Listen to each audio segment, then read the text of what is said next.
JPEGs look clean through ISO 6400.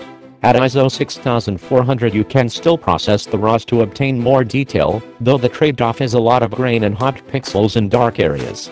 Between ISO 12800 and ISO 102400, high 1, in JPEGs you can see some smearing and processed color noise, but it still retains modest amount of detail.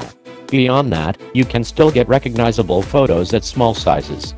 Processing the RAW files doesn't help much. I suspect Nikon's performing some in-camera wizardry to produce what it does. Overall, though, the similarly priced Nikon D750, with its full-frame sensor, still produces better photos. The color rendering and white balance are excellent. Its default standard picture control increases contrast and you'll lose some highlight and shadow detail, and midtones are compressed, but the occasional hue shift is minor. The D500 is the first camera to bring 4K video to a consumer-priced DSLR, and the quality is quite good for an APS-C sensor, sharp, with a solid dynamic range and the same excellent color. You can see a lot of noise and shadows above ISO 6400, but overall it's peachy.